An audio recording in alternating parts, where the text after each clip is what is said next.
Well, I'm delighted to be joined by Dwight Steven-Boniecki, the director of the Searching for Skylab film, and also Joe Kerwin, who are both joining us from other side of the world.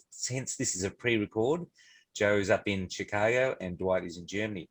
Dwight, we'll go straight to you first. Thanks for joining us today. It's the middle of the night over there. Tell us about this film that you've produced and directed. Hi, Peter. Look, thanks for having me for this short interview.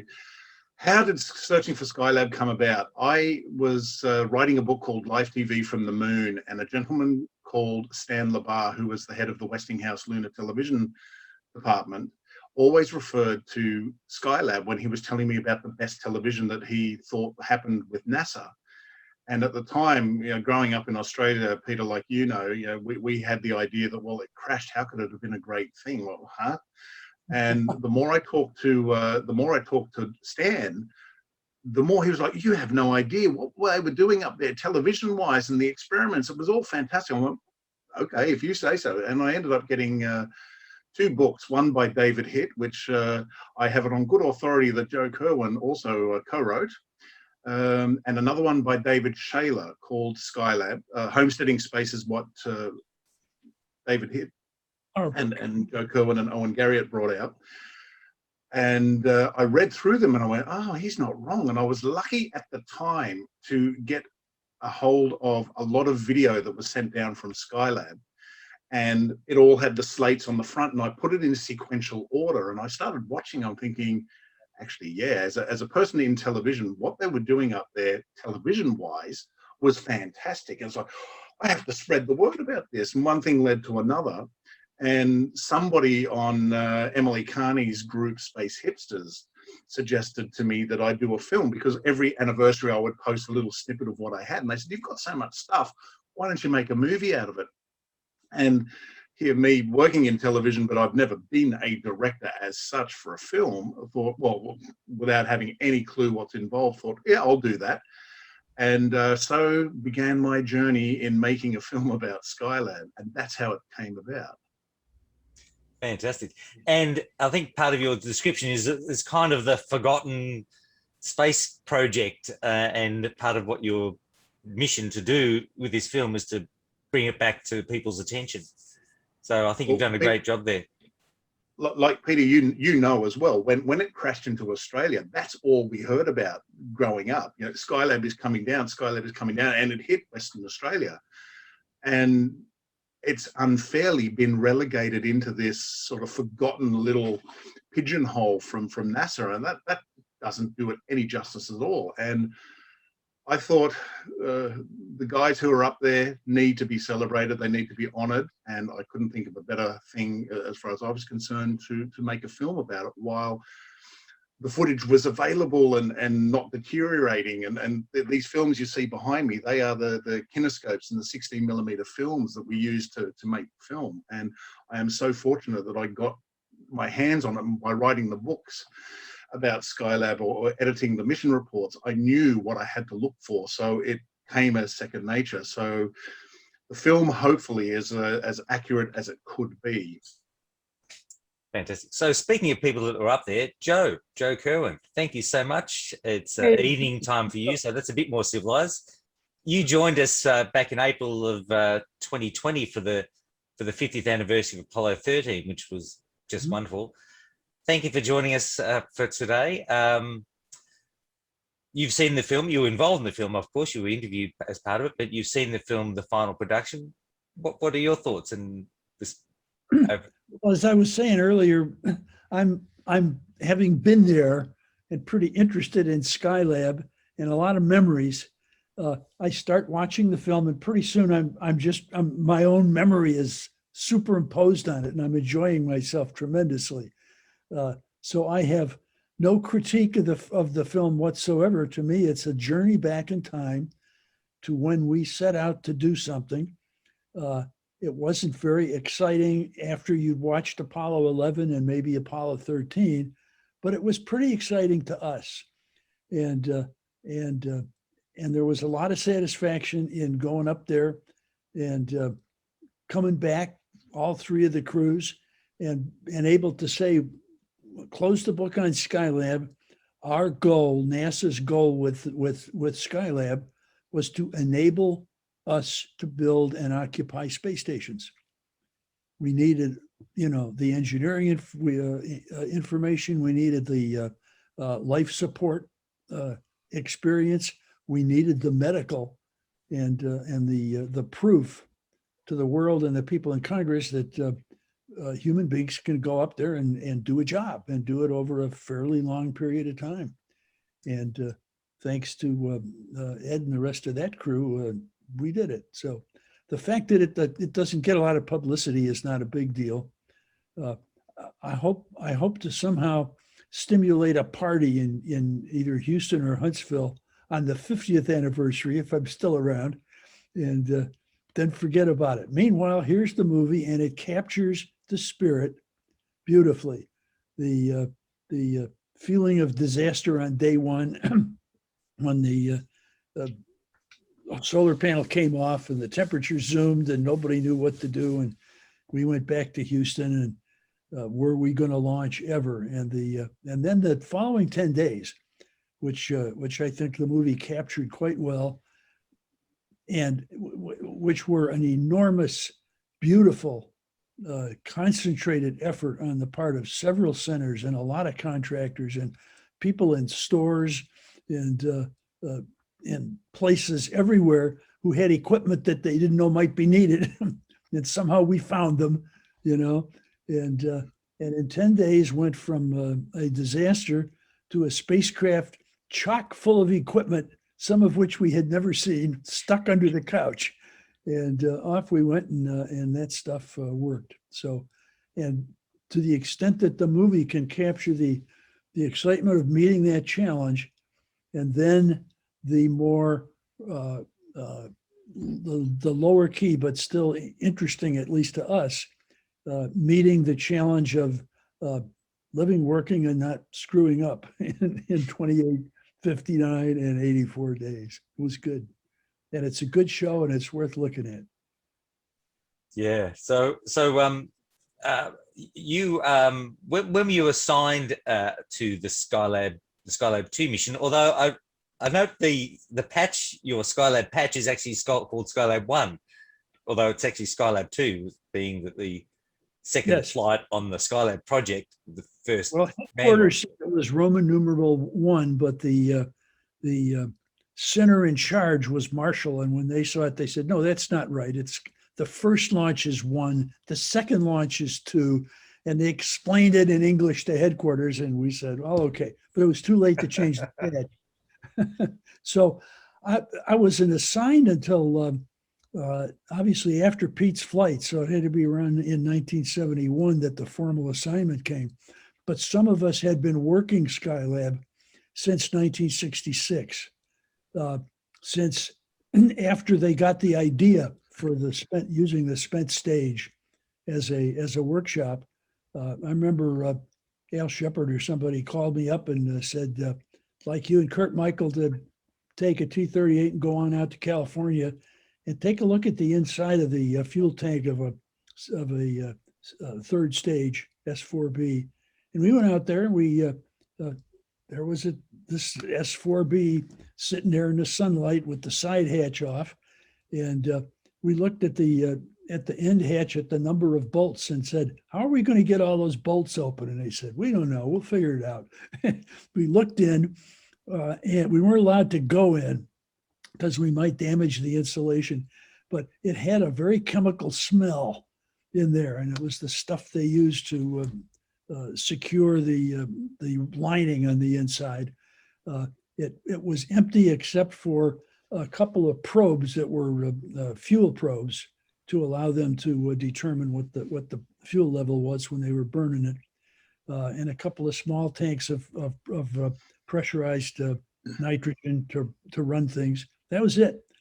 And we said, "Well, what are we going to do when we get in there?" And they said, "We don't know." Sort of, "That's your problem." But it was at a very, very early planning stage. Okay. So we went back and reported to Al, and it was interesting and needed a little work. And so we started going to Huntsville in between our other projects fairly frequently. Al Bean went down there a little bit, but most of the time it was Paul Weitz and me taking a T-38. You could take off from Ellington Air Force Base, point the thing just a few degrees north of east, stay VFR, so you could really, go at Mach 0.95 and land in less than an hour, 58 minutes if you were good. At Redstone Arsenal Airfield in Huntsville, grab a rental car, which they had waiting for you, and trundle over to the building and work on the floor plan, work on the procedures, try to get a window put in. We spent a lot of very wonderful hours in the underwater simulator at Huntsville and trained up so well that we were very comfortable in our suits with whatever they asked us to do. And that just kept on going and got more and more until finally, certainly right after Apollo 13, I dropped everything else and we trained for Skylab. Right. So you were selected in 65, I believe, Yeah. as an astronaut. And was that the first intake of scientist astronauts versus test pilot astronauts? That's correct. Yeah. That's correct. Yeah, we showed up in June of 65, and this is your office, and there's a Monday morning pilot meeting that they have every Monday, so it's over here. And the first pilot meeting, we sat in the back, and one of the astronauts said, Al Shepard was conducting the meeting, and he said, and headquarters has agreed that we can have another astronaut selection next year. And Dick Gordon said, are they going to be pilots? And Al said, well, I certainly hope so. And if I did him, I would have hoped so too. But that was fun. Yeah. So we came on board in 65, and this Skylab program started developing in 66. Oh, okay. So I was with it all the way, for like 7 years until it flew. There's nothing as good as helping develop the spacecraft you're going to fly in. It was great. You bet. So you're a qualified medical doctor, your background. So were you involved in designing and planning the equipment and also the experiments that were going to take place on the station? Yeah, my role was that of any moderately junior astronaut. You were the guy who was going to fly it. So you were responsible for having a pilot's eye or an operator's eye or an experimenter's eye and go through the procedures and say, this one is difficult. Can you change that? And we did that constantly throughout the process with all of the experiments and all of the work that we had to do to make sure that from a pilot's point of view, it was optimized if possible and at least doable. We had some great arguments with the experimenters, although we knew at the time that if this package of medical experiments could be done, it would be a beautiful outcome. It was an excellent set of experiments that ran the gamut of human physiology and did all the right things that you could do with 3 crews of 3 in a couple of months. It was good, but there were a lot of operational problems. We hashed them out with the investigators a little bit at a time. A typical story, the most unpopular medical experiment was the rotating chair, the vestibular experiment, the one where you had to move your head while rotating in all 3 axes until you got nauseated.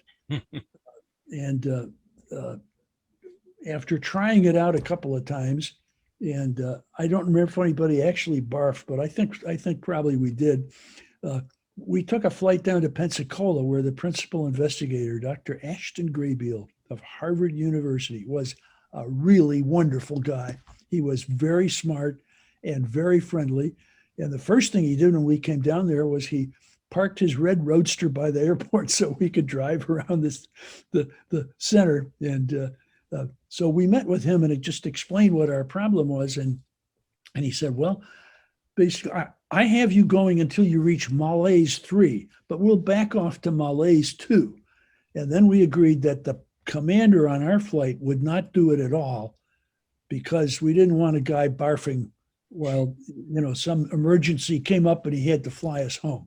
So is So- malaise a technical term for barfing, is it? Or is it a level of discomfort? Yes, well, sort of. And by the way, we all have had shirts. I don't know whether I'm the only guy probably that still has one that had DSMS across the front, and that stand for dreaded space motion sickness, which was our name for what the agency chose to call space adaptation syndrome. Okay. Said, no, it's not. It's motion sickness. But so, over the years, we just went with each of them and tried to improve the experiments. Finally, about March of 73, Chris Kraft, who was the center director by that time, called the three of us, Conrad, Kerwin, and Weitz, up to his office and said, okay, are you guys done complaining and ready to go flying? And we said, absolutely. We think this is a go and we're all for it. We're going to do the very best we can. He said, well, all right. Fantastic. So tell me about the launch and the initial approach to the station. Obviously, your first time to fly in space. Was it a big surprise? Was it very similar to what you'd expected? So well briefed, and to my left, in the left-hand couch, is Pete Conrad, who had flown several times by that time. He had landed on the moon. He and Al Bean were the only two experienced astronauts who stayed around for the Skylab program. The rest of us were rookies, and we're very glad we had those two to get us ready and to fly with us. So it was a pretty relaxed cockpit, even with the uncertainties that lay ahead. What were we going to find, and could we fix it? But Pete's approach to that was that he maybe 10 minutes before liftoff, we had a couple minutes to spare. He said, "Guys, I'm trying to think of something to say as we clear the tower, because the guys on the ground need a little morale boost, I think." And we talked about it a little bit, and then came launch, and Pete says, "Houston, this is Skylab 2, tower clear. We fix anything." Fantastic. Just the positive approach, sassy old Pete, competent. He was great to work for. Once he figured out you were doing the right things, he just let you do them. That's great. And of course, he had the famous comment when he stepped on the moon, didn't he? You were talking about before. Yep. It was. This may have been a small step for Neil, but it's a giant leap for me. Because he was a pretty short guy too, wasn't he, Pete? Yeah. He was quite short, Pete Conrad, I believe. He was, yes. Yeah. And he landed quietly, and his struts didn't compress. So he was a little farther from the ground, maybe a foot or two from the ground than Neil was. Right. So, of course, I think in the film you state you watched the launch of the Skylab Saturn V, the actual station, from the roof of the operations building. Yes. And it kind of disappeared in the cloud fairly quickly. Is that right? That was a pretty, as I recall, it wasn't a very cloudy day at all. Oh, okay. It went soaring off in a beautiful shape, but of course, by the time they went supersonic, we couldn't see it anymore. Oh, I see. And that's when the damage took place. That's right. Right. Yeah, so we saw nothing. It looked like a perfect launch, and not till we went back and put our headsets on and listened to the air to ground that we figured out we had a problem. Right. So how much did you actually know about what the station condition and what it looked like? I read somewhere that I think the Department of Defense used one of their secret ground-based devices to have a look at the station. Did you get a look at that imagery or whatever? We got a look at that imaging. It was done, and I really don't know today whether it was a ground-based telescopic camera thing or whether it was in orbit. It might have been in geosynchronous, but so they had a fuzzy picture that showed one solar wing gone and the other one looked like it was stuck, and that's about what we knew until we got up close. I've just the important stuff. I just found it's a National Reconnaissance Office user KH8 Gambit 3. I don't know. Dwight, do you any idea what that is? Yeah, I do. It's a very technical description, and it'll take too long to explain. All right, fantastic. Yeah, righto. So of course, I got a question. For Joe. Yeah. Your association with Australia is not just via this Zoom call. You've actually been to Australia, haven't you? I was assigned to Australia as the senior science representative from NASA, if you please. And it was, of course, after Skylab's demise.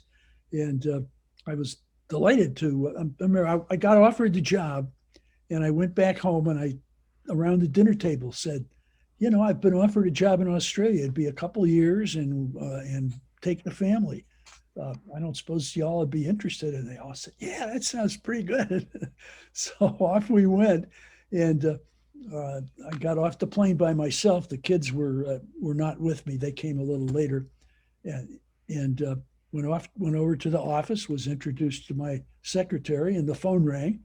And she liked that. And I picked it up and said, the NASA representative. And this guy from Western Australia was describing what turned out to be a burned oxygen tank from Skylab, which he had, and wondered if NASA was still buying them. I thought that was a heck of a great first call for being an Australian for the next couple of years. They were very friendly. I had a wonderful time. We didn't buy the tank, but we confirmed that it was a Skylab tank, and he said he put it up over the door to his bar in somewhere in Western Australia. I believe there is a museum. Have you been over to that museum at Esperance? I don't know. I never made it out to the museum. Right. Oh, you've been there, Dwight. Yeah, we were there January of last year, and I was there for the 40th anniversary of the impact.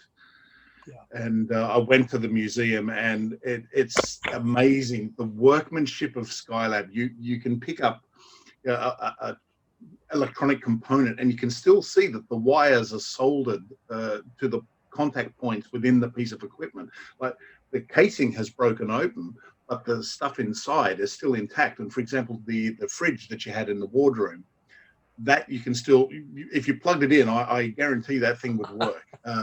Amazing workmanship. That stuff is pristine, considering it came tumbling down at, I don't know, whatever speed it hit the earth. In the film, you get to hear one of the people in the field who was on his field in the middle of the night, who saw it come flying over his head. Planned reentry, the semi-planned reentry of Skylab is a great story to me. How Charlie Harlan and his boys were able to recapture communications with this spacecraft, which had been tumbling in space for X number of years, and managed to control its attitude. Got an IBM guy out to reprogram the computer to give them an optimum attitude for low drag, and then to figure it all out, when to maneuver the Skylab from low drag to maximum drag to slow it down and impact it in water safely, rather than New York or Moscow or someplace else, you know. And it worked pretty well. Yeah, most of it went in west of Australia. Some of the heavier parts made it onto the continent, but they did a great job. And the neat part of the story is that when Charlie's guys had their forecast all made, they had to get permission. And so they called Chris Kraft at Houston, and he set them up with the guys at NASA headquarters. And one of the managers at headquarters objected strenuously. He said, if we make an estimate and an attempt, and it still lands in the city, we'll be dead as an agency. But if we just say we couldn't help it, it'll be better. Well, they talked him out of that. Okay? And hung up the phone from headquarters, and Kraft said to Charlie Harlan, now unplug your phone and pull it out of the wall. We don't want those guys to change their minds. Wow, that's amazing. Yeah. Fantastic. I can tell you this much about Esperance and the whole area where Skylab crashed. There is no more beautiful site in the world where it could have happened. I was standing up on the wireless hill, it's called, and you have a total 360-degree view of the ocean, of Esperance, north and south. And I just thought to myself, wow, standing here in 1979 and watch this thing come over as a final resting place, I can't imagine of any more beautiful place in the world. It's just, it fits. And that's why actually as well, I put in the Indigenous Australian story at the end about the constellation Orion, because the pulse code, this is the thing that got me, the beacon pulse that they used to track Skylab had a sound that I was listening to in Sydney when I first heard this audio, and I'm like, hey, that sounds like not a kangaroo, a kookaburra. And then I was doing a bit of research in Aboriginal astronomy, and came across this story about the three brothers that were banished up to the heavens in their canoe. And I thought, wow, that's really prophetic, considering that's a 20,000-year-old story about three men who are up in space in a canoe. And I thought, wow, there is some sort of an association with Australia.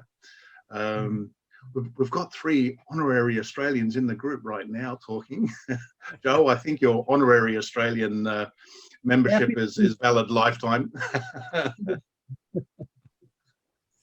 Indeed. So yeah, just I must say, again, I was talking at the beginning that Skylab, when I was a young boy, for me, that was, I don't like to use the word, a not very successful mission. But that is what got me interested in it. There was a poster that another student had put up in the principal's office that said Skylab is falling, and I read all the stuff he wrote. It was always in the back of my mind. And look at that, 40 years later, I am the one that tells this story in a film format. And that is, if you had told the young 10-year-old me back then that that's what I would do, I was like, hey. It's been a pleasure. It's been an honor to tell you your story to the world, Joe. Couldn't think of anything. It makes me happy and proud, and proud to be associated with you, who did such a great job. Oh, thank you. Yeah. Thank you. So Joe, you continued to be involved with NASA. Obviously, you were out in Australia as the liaison officer, and I was reading you actually considered at one stage for a Skylab, for a space shuttle mission, but because you were out in Australia, you were not able to take that opportunity up. Was that something of interest to you? I wanted to fly in a shuttle, and I don't remember the exact year it was, but I think it was 1980. George Abbey, who ran flight crew operations at that time, offered me the first Skylab medical flight.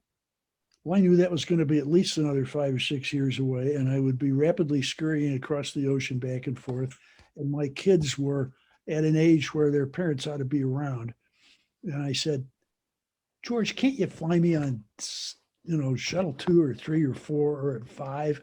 I'll even go without an ejection seat. I don't want to commit to that other mission long term.